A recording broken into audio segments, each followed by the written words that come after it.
Most guys walk into a new space, new store, or a new experience, and the amount of options that is provided to them can simply be overwhelming.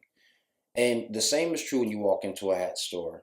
So, for that reason, a lot of guys may be intimidated to the point that they say that they can't pull off a hat.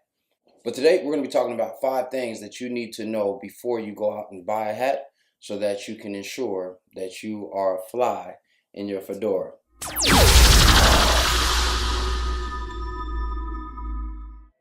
What's up, all you good fellow fly guys? You know who it is, the Cat in the Hat, your resident fly guy, your chief architect, Michael Andrew, StarArchitects.com, here to help you redesign your frame of mind when it comes to this lifestyle thing. And today, we're talking all about hats.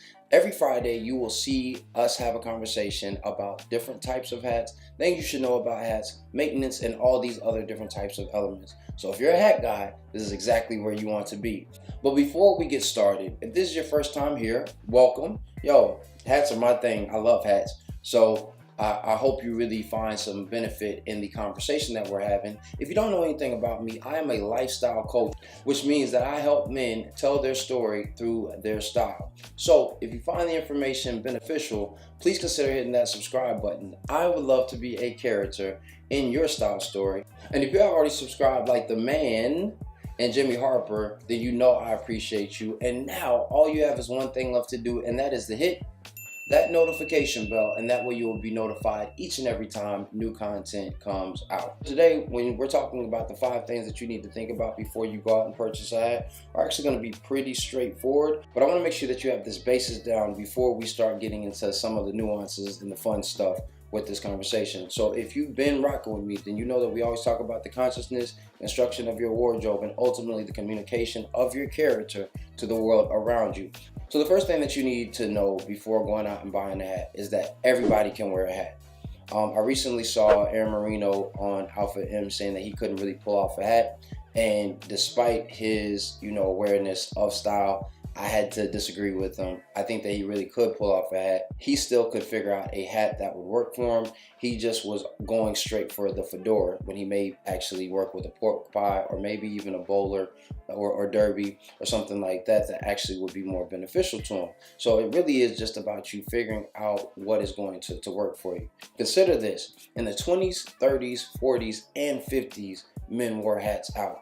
So no guy was really walking out and saying, no, there's not a hat for me, so I'm just not going to wear it. And in an age where we are creating new designs, figuring out how we can newly express ourselves, there is sure to be a hat for you. The second thing that you need to know before you go out and buy a hat is confidence is key. If you are not going to wear your hat confidently, then there's no point in you even going to get one.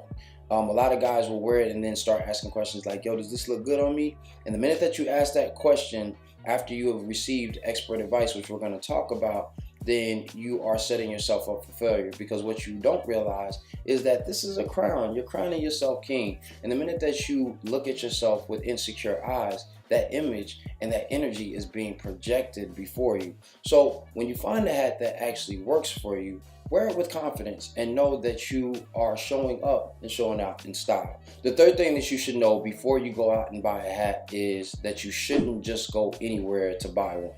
There are so many guys who will just be like, oh man, I'll go to, a retail store that sells clothes and get a hat from them. And that's not necessarily a bad thing, but you do want to be aware of what you're purchasing. I'm from the school that I would rather just go deal with somebody who actually specializes in those spaces, even if I'm not going to buy. I had a guy who was like, yo, I'm thinking about getting a hat for the summer. I was like, that's dope. He was like, yeah, but I don't know where to go. So we had like 4 or 5 recommendations. I told him some price points and he was like, man, that's way too expensive and that's way out of my budget.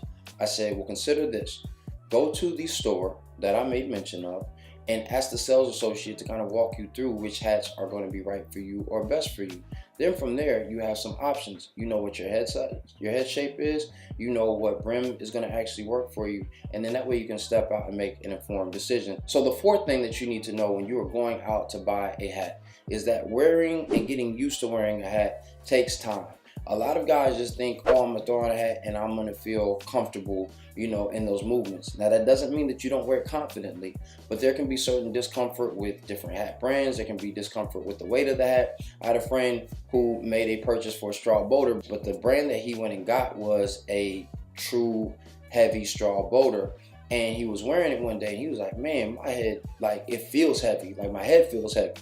And it was because of the boater. And so we had to start reevaluating the types of hats that he was going to get. So it's going to take a minute for you to get used to the weight of maybe a hat. And in certain cases, heavy is the head that wears the crown. But you always want to make sure that you're giving yourself time to get used to those things, because that will reinforce the confidence that you have when you're putting it on. So the fifth and last thing that you need to think about before you go out and make a purchase for a hat is you do not have to have a huge closet, right? You don't have to have a huge hat collection.